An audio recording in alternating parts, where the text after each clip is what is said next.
देखिए, हम बात कर रहे थे बीए फर्स्ट हिंदी साहित्य में एक कहानी की, पाजेब कहानी। इस कहानी से संबंधित चर्चा पिछली कक्षा में की थी। आज उसी चर्चा को आगे बढ़ाते हुए इस पाजेब जो कहानी है इसके कथानक की बातचीत करते हैं।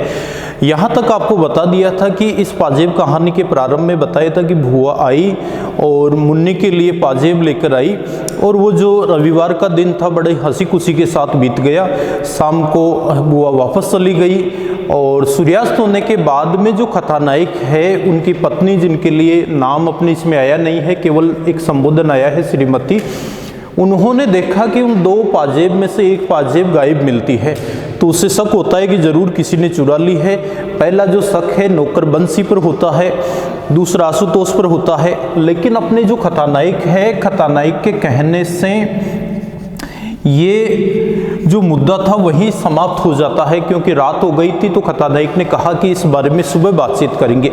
अब इस कहानी में आगे सुबह क्या बातचीत होती है वो बात आपको बताते हैं कि कथानायक ने सुबह अपनी पत्नी से, श्रीमती से कहा कि अपने बेटे आशुतोष को लेकर आओ, जिसकी चर्चा पिछली कक्षा में भी हुई थी कि ये जो बच्चा है आशुतोष, ये एक 8 वर्षीय बालक था जो कथानायक और उनकी पत्नी की अगर बात करें तो ये पति पत्नी दोनों का इनका ये बच्चा या उनकी संतान थी।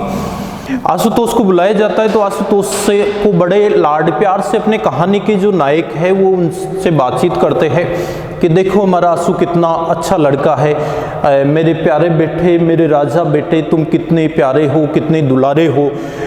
बड़े जो शक्तिशाली जो बच्चे होते हैं, निडर जो बच्चे होते हैं, वो सच्चाई को तुरंत स्वीकार कर लेते हैं। तो आशुतोष से पूछा जाता है कि तूने पाजेब देखी? तो उसने मना कर दिया।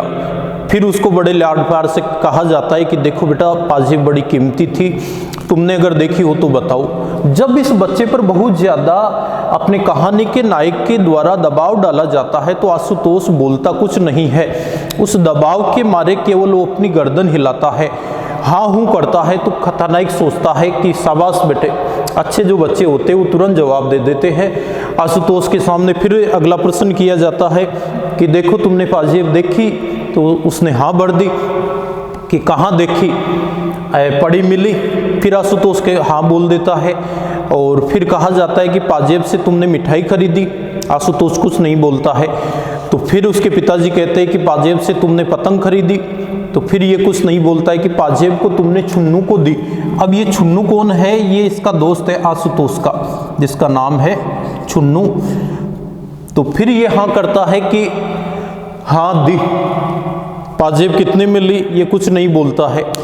तो फिर इससे पूछा जाता है तो ये हाँ हूँ करता है, कभी ना करता है, कभी हाँ करता है। स्पष्ट ये कुछ बोलता नहीं है, क्योंकि बड़ों के द्वारा बहुत ज़्यादा इस बच्चे पर जब दबाव डाला जाता है तो एक प्रकार से ये जो बच्चा है वो बिल्कुल गुमसुम सा हो जाता है। फिर आशुतोष से कहा जाता है कि अगर तुमने छुन्नू को पाजेब दी है तो उससे मांग कर क्यों नहीं लाते हो? तो ये आशुतोष को लेकर अपने कहानी के जो नायक है वो चले जाते हैं छुन्नू के घर। वहाँ जाने के बाद में छुन्नू की माँ से कहते हैं कि देखिए आपके बेटे ने जो है शायद एक पाजेब ले ली है और आशुतोष ने उसको दी है। छुन्नू से पूछा जाता है तो वो मना करता है कि मैंने तो पाजेब देखी ही नहीं, कैसी पाजेब थी। और ये बड़े ध्यान से हम ये कह सकते हैं कि आशुतोष की तरफ देखने लगता है और ये देखकर ये कहने की कोशिश कर रहा है कि मैंने पाजेब कब ली, मेरा तुम झूठ मूठ में नाम क्यों लगा रहे हो, ऐसी बात जो है वो छुन्नू कहता है। तो कथानायक कहता है कि नहीं ऐसा नहीं है, पाजेब जरूर छुन्नू ने ही ली है। तो छुन्नू की माँ जो है इसकी धमाधम पिटाई कर देती है छुन्नू की, अर्थात गलती किसी की नहीं थी लेकिन बिना गलती के छुन्नू की बेचारे की पिटाई हो जाती है। तो वापस जब आते हैं तो छुन्नू की माँ आती है कि देखिए भाई साहब, अगर आपकी पाजेब मेरे बेटे ने ली है तो मेरे घर की आप तलाशी ले सकते हो। अगर कहीं भी आपको वो पाजेब मिलती है तो मैं देने को तैयार हूँ। और दूसरा हो सकता है कि पाजेब अगर मेरे बेटे ने ली है तो उस पाजेब की जो भी कीमत है वो कीमत मैं अदा कर दूँगी। तो कथानायक कहता है कि नहीं भाभी जी, ऐसी बात नहीं है, पाजेब इतनी कीमती भी नहीं थी, आप रहने दीजिए, बच्चा था कहीं खो गई होगी और देखेंगे। अब बार बार इस आशुतोष से कहा जाता है कि पाजेब को तूने पतंग वाले को दी।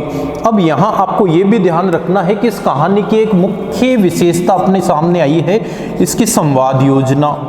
अब संवाद योजना इसलिए महत्वपूर्ण है क्योंकि इससे कहानी में जो वाक्य है वो एक एक दो दो शब्दों की है। ये खतानायक बोलता है कि तूने पाजेब देखी, तो कभी ये हाँ करता है कभी ना करता है। कहाँ देखी, तो आशुतोष कहता है कि पड़ी हुई मिली। फिर ये कहता है कि पतंग वाले को दी, कि हाँ दी। फिर इससे कहा जाता है कि कितने पैसे में दी, ये कुछ नहीं बोलता है, तो इसको कहा जाता है कि तुमने 11 आने में दी, और ये बात कहलाती है इसकी माँ, अर्थात आशुतोष की माँ। तो ये हाँ भर देता है कि 5 आने तुम्हें तुरंत मिल गए, तो वो हाँ कर देता है। 6 आने बारी बारी से देने की बात दुकानदार ने कही या पतंग वाले ने कही, तो उस पर भी आशुतोष फिर हाँ कर देता है। तो इस तरीके से ये जो कथा है वो आगे गति करती है। एक परिवार के जो सदस्य हैं वो किस प्रकार से मिलकर इस छोटे से बच्चे पर दबाव बनाते हैं। तो ये 8 वर्षीय बच्चा जो कुछ भी नहीं जानता उस पाजेब के बारे में, एक अपराधी की तरह चुपचाप सारे जो अत्याचार है वो सहता जाता है। सारी ये कह सकते हैं कि इसके ऊपर जितनी भी बातों का जो आरोप लगाया जाता है वो आरोप चुपचाप ये सहन कर लेता है। इसके बाद में जो कथानायक है वो अपने कार्यालय, अपने ऑफिस चला जाता है, और शाम को आकर फिर वही आशुतोष से बातचीत करते हैं। तो इस दौरान आशुतोष की माँ कहती है कि बच्चे ने सारी बात स्वीकार कर ली, पाजेब इसने ली थी, और पाजेब जो है इसने पतंग वाले को दे दी। तो कथानायक कहता है कि देखो, सच्चे बच्चे जो होते हैं, निडर बच्चे जो होते हैं, वो तुरंत हाँ भर देते हैं। अब तुम ये 5 आने लेकर जाओ और तुरंत पतंग वाले से जो है अपनी पाजेब वापस लेकर आओ, बड़ी कीमती थी।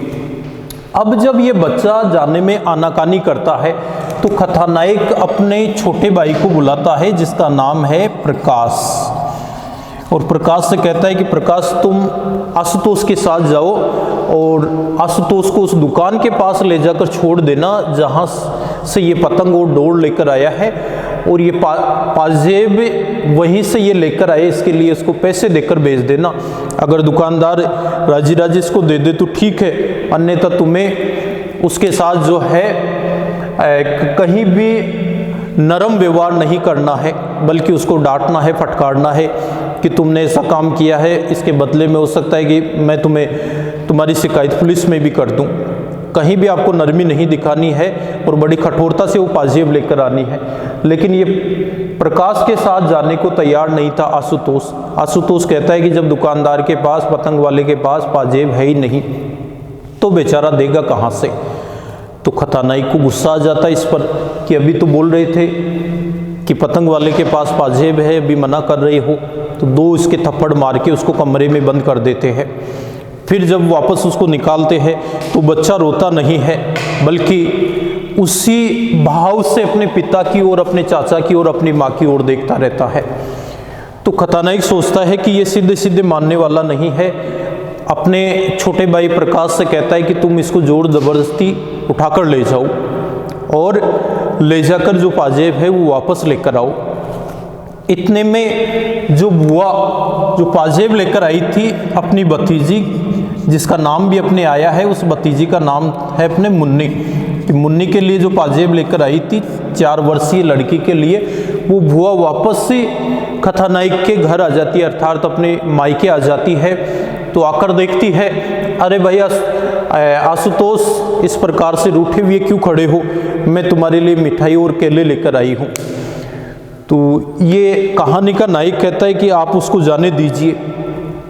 तो बुआ कहती है कि इसके साथ जोर ज़बरदस्ती क्यों कर रही हो। अब जोर ज़बरदस्ती क्या कर रहे, जब ये नहीं जा रहा है तो प्रकाश के साथ जो नौकर बंसी है उसको भी बुलाकर ज़बरदस्ती उसको उठाकर पतंग वाले के पास ले जाते हैं। और कथानायक ने बुआ जी से बातचीत का प्रसंग बदलते हुए कहा कि राजनीति देश की नहीं होती है, राजनीति मोहल्ले की भी होती है, और मोहल्ले की जो राजनीति है उसका श्रेय दिया जाता है आस पड़ोस की स्त्रियों को, जो इधर उधर की बातें जो है चारों तरफ फैलाती रहती है। ऐसी चर्चा करते हैं। उसके बाद में ये जो बुआ है, इस बुआ ने अपनी जेब में रखी हुई एक पाजेब निकाली। जैसे ही वो पाजेब उसने कथानायक के सामने रखी तो कथानायक को ऐसे लगा जैसे वो पाजेब नहीं एक बिच्छू हो, अर्थात उसको देखते ही वो डर जाता है। क्यों? क्योंकि वास्तव में जो पाजेब है न किसी ने चुराई, न आशुतोष ने पतंग वाले को दी, न उससे मिठाई खरीदी, न इसमें आशुतोष का कोई दोष है, न छुन्नू का कोई दोष है, न घर के नौकर बंसी का कोई दोष है, केवल एक समझ का फेर है। तो ये कहानी हमें ये बताती है कि बड़ों के द्वारा जो बच्चे हैं उनके साथ कैसा व्यवहार करना चाहिए, उनके साथ कैसे आत्मीय संबंध रखने चाहिए। अगर हम बच्चों को डरा धमकाकर कोई बात अगर उनसे कहलाएंगे तो जो गलती उन्होंने नहीं की है वो गलती भी वो स्वीकार कर लेते हैं। तो ये जो पाजेब कहानी है ये बाल मनोविज्ञान पर आधारित एक कहानी है, जो बच्चों के प्रति बड़ों का क्या उत्तरदायित्व बनता है, बड़ों को किस तरीके से बच्चों के साथ बर्ताव करना चाहिए। और ये कहानी केवल पाजेब को आधार बनाकर एक घर की नहीं, बल्कि ये कहानी प्रत्येक घर की कहानी है कि बच्चों के साथ हमारा बर्ताव कैसा होना चाहिए। बच्चे जो अधिकांश हर अपराध से दूर होते हैं, निर्दोष होते हैं, अगर हम उन्हें दोषी मानकर उनके ऊपर आरोप पर आरोप लगाते रहेंगे तो ऐसा जो बच्चे हैं हो सकता है वो बच्चे अपराध प्रवृत्ति की ओर भी अग्रसर हो जाए। इसलिए हमें बच्चों को उस प्रवृत्ति से दूर करने के लिए और बच्चों के सर्वांगीण विकास के लिए, उनके मानसिक विकास के लिए ज़रूरी है कि उनके साथ प्रेम पूर्वक व्यवहार करें। अब हम अपनी अगली कक्षा में इससे आगे की अपनी जो कहानी है खच्चर और आदमी, उससे संबंधित बातचीत करेंगे। धन्यवाद।